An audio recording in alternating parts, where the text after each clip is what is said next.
Армысыздар. Эфирде Казтрансойл акционерлік қоғамды корпоративтік арнасы жаңалықтары. Студияда Мөлдір Оспанқызы. Бүгінгі топтамадан көретіндеріңіз. Казтрансойл акционерлік қоғамы батыс және шығыс операторлық қызметтер көрсету басқармаларының қызметкерлері Кен-Қия, Құмкөл магистральдық мұнай құбырының Арал тірек апаттық қалпына келтіру пунктінде апатқа қарсы жаттығуға қатысты.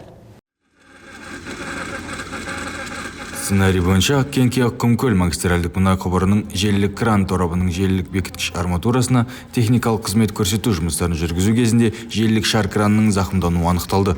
Условно произошло возгорание, в связи с чем поступил условный сигнал пожар. Бұдан әрі апатқа қарсы жаттығуға қатысушылар өртті сөндіріп, зардап шегуге алғашқы көмек көрсету бойынша іс-қимылдарды пысықтады. Нәтижесінде Кен-Қия Құмкөл магистральдық мұнай құбырының Арал тірек апатты қалпына келтіру пункті объектілерінің техникалық жай-күйі мен аварияларды жоюға дайындығы тексерілді. Ықтимал өртті сөндіру барысында қызметкерлердің жұмыла әрекет жасап, төтенше жағдай туындаған кезде практикалық дағдылары пысықталды. Атырау мұнай құбыры басқармасы технологиялық көлік және арнайы техника цехының автокөлік паркі жыл санап жаңарып келеді. Алдыңғы жылы цехқа жаңа арнайы техникалар алынса, биыл жаңа автобустармен толықты. Соңғы 2 айдан бері Атырау мұнай құбыры басқармасының Атыраудағы қызметкерлерін соңғы үлгідегі заманға сай талаптармен жарақтандырылған 2 жаңа автобус тасымалдауға шықты. Жайлы автобус жүргізушіге іштегі жолаушылар мен сыртын бақылап отыратын камерамен жарақтандырылған. Сонымен қатар автобус салонында 2 монитор орнатылған. Қызметкерлерге арнайы мониторлар арқылы компаниядағы қауіпсіздік талаптары таныстырылады. 51 орындық алыс жолға және де қаланың ішіне жұмысшыларды тасымалдауға өте ыңғайлы автокөлік. Компанияда 40 жылдай автобус тізгіндеп жүрген Оразбай Өмірәлиев жаңа автобустардың жаңашылдығы көп екенін айтады. Бастысы жүргізушіге де, жолаушыларға да өте ыңғайлы жасалған.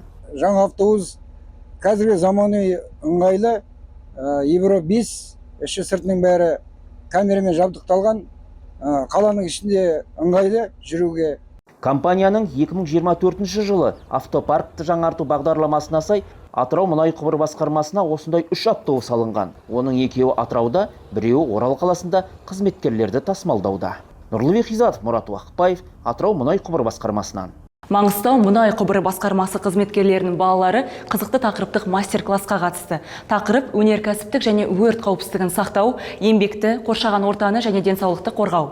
Өнеркәсіптік қауіпсіздік, еңбекті және қоршаған ортаны қорғау бөлімінің қызметкерлері балаларға осы шараны өткізе отырып, жеке қорғаныс құралдары, олардың өндірістегі қолданысы, қауіпсіздік белгілеріне мән беру маңызы, өрт сөндіруге керек құралдар және қолданысы, жаяу жүргінші қауіпсіздігі, қауіпсіздік белдігі не үшін қажет, вейптер, темекі шегу зияны, қоқыстарды бөлек жинау және сұрыптау сияқты тақырыптар бойынша әңгімелеп, практика жүзінде көрсетіп, түсіндіріп, тәжірибемен бөлісті. Балалар қызығушылықпен белсенді қатысып, тапсырмаларды орындап, мәселен іс жүзінде темекінің зиянын, өкпенің қалай зиян шегетінін көрді. Басқа тақырыптарда да практика жүзінде танымын кеңейтті. Сондай-ақ дәріс оқылып, интерактивті вебинарлар өткізілді. Ересектер мен балалар арасында пікір алмасу болды.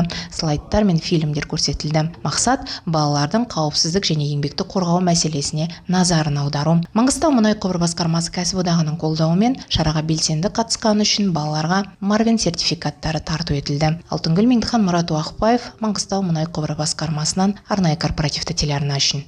Шымкент мұнай құбыры басқармасының өнеркәсіптік қауіпсіздік, еңбек және қоршаған ортаны қорғау бөлімі экологияны қорғау және жол қозғалысы ережелерін сақтау тақырыбында балаларға арнап шеберлік сыныбын ұйымдастырды. Айта кетейік, биыл қоршаған ортаны қорғау және жол қозғалысы қауіпсіздігіне арналған сурет байқауына 7 мен 17 жас аралығындағы 30-дан астам бала қатысты. Мақсаты басқарма қызметкерлерінің балалары арасында өндірістік қауіпсіздік пен экологияны қорғауды және жол ережелерін сақтауды үйрету. Шеберлік сабағына қатысқан балаларға жарақат алған адамға алғашқы медициналық көмек көрсетуді және арнайы техникалық көліктерді таныстырып шықты.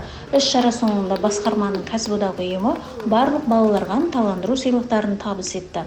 Мен көлікке міндім, оның артындағы кросс көтеретінге міндім. Және мен мастер-класс көрсетті. Аяқты қалай сынған кезінде бірінші көмек беруді көрсетті. Мен бәрін түсіндім. Сол барлық мастер-класс мен ұнады. Жаңалықтар тізбегі осымен тәмам. Сау болыңыздар.